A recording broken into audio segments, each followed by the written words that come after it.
Breast examinations are a commonly performed clinical examination and are undertaken for numerous indications, including mastalgia, changes to the skin of the nipple or breast, nipple discharge, and most commonly, for breast lumps. Alongside taking a thorough clinical history, breast examinations form a key component of the triple assessment approach to breast irregularities, in addition to pathological assessment and radiological assessment. Breast cancer is the most common malignancy in women globally, and therefore it's really important that medical students and junior doctors are confident and competent in performing this essential examination. But before we carry on, don't forget to like, subscribe, and turn on those notifications so you don't miss out on any of our new content releases.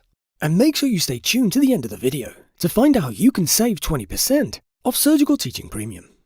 Okay, let's make a start. After washing our hands, we introduce ourselves to the patient, check their identity, explain what the examination involves and why it's being performed, and finally, gain their verbal consent. Given the nature of the examination, it's important that we have a chaperone present, and they should also be introduced to the patient. For the examination, the patient should be exposed from the waist up. We start by asking them to sit on the edge of the bed so that we can inspect the patient and the breasts. The general inspection of the breasts is done by asking the patient to place their hands behind their head. We then look for any asymmetry, scars, obvious lumps or swellings, and any nipple abnormalities. The patient is then asked to gently rest their hands upon their hips, without contracting the pectoral muscles. The breast is again inspected for irregularities, asymmetries, and also any skin changes, such as peau d'orange or eczema.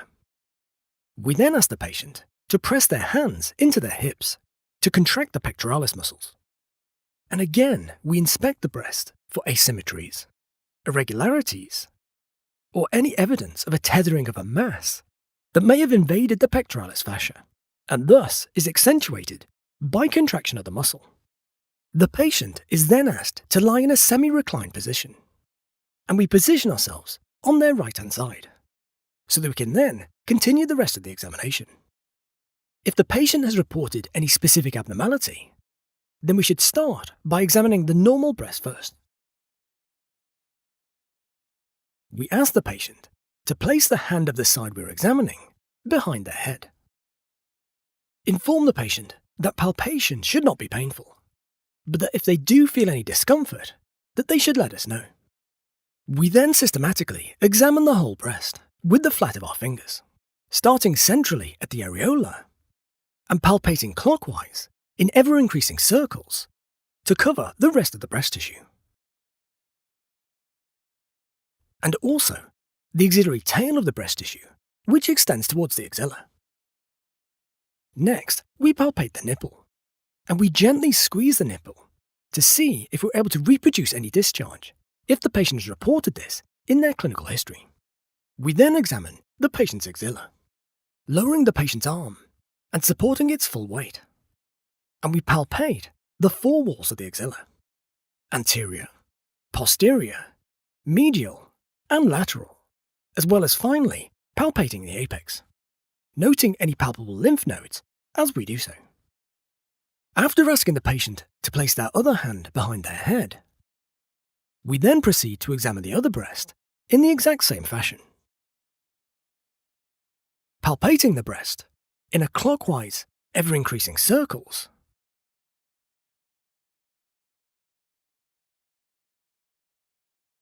Then palpating the axillary tail, gently palpating and squeezing the nipple, and finally examining the axilla while supporting the patient's arm.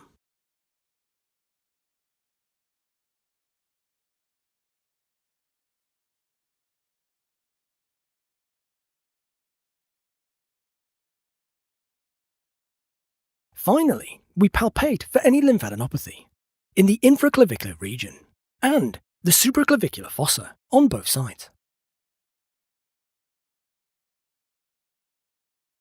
We then thank the patient and ensure that they're appropriately covered. Having completed the breast exam and washed our hands, we then need to document our findings. Or, if we're in an examination, we report the findings to the examiner. If we've noted any abnormalities, such as a lump, we need to comment on its position, size, consistency, mobility, relationships to adjacent structures, such as the skin or muscle, and also any other relevant associated features.